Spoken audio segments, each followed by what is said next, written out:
We're going to take this model around the world, as I said, to be number one.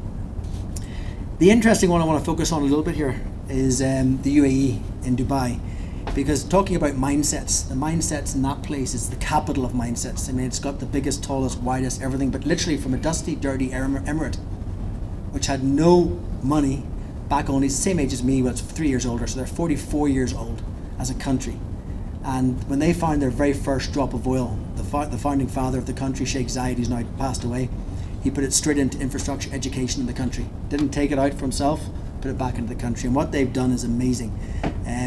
But the reason why I'm telling you a little bit about Dubai is just because we went to bid for a license at the new Dubai airport. And now we were in serious competition. I mean, we're competing against General Dynamics. I forget how many billions they have, but it's 22 or 23. It's pretty big. And they had this huge board presentation, and they were flying in their Gulfstreams. And I'm thinking, oh, we're definitely in the big boy field here. This is going to be tricky to win this license. There's only 4 licenses to be awarded at this airport.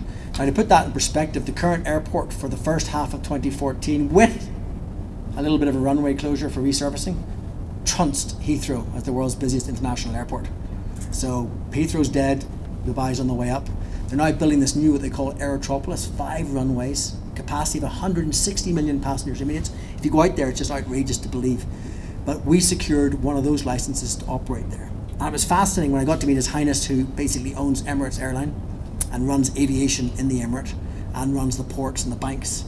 He was fascinated by the business model. The strangest thing happened in the meeting. He said, you know, how's Centennial Airport and what's it like? And he was asking me all these questions about Centennial. This isn't the meeting with His Highness, and I'm like, this is bizarre. Anyway, he was a graduate of DU. So he loved Denver. And I'm thinking, oh my God, in aviation, you know, there's a few people you really admire, maybe Richard Branson. And trust me, I love America for everything. No one else with a funny accent could have raised money to build XJet. But your airlines and your airports, and a little bit of your beer, it's better in Colorado, need some work. Definitely your airlines. And he was chatting all about Denver. And he was amazed by the business model. It was, you know, seated in Denver, that we come from Denver, and we had this different approach. And he has his own jets, his own Gulfstreams. So he understood the business model, and he awarded this license. I didn't expect the type of reaction that happened. There was total recoil. All these guys started phoning him directly, saying, this is ridiculous. How come you're giving this kid a license? He doesn't have any proven track record in the Middle East. This doesn't work. And he stuck by us. He said, I like your energy, I like your vision. It's ballsy, it's committed, and I'm going to stick with you. And he took a picture with me shaking hands. And as they said out there, the UAE is very different to the US. The US is very contractual.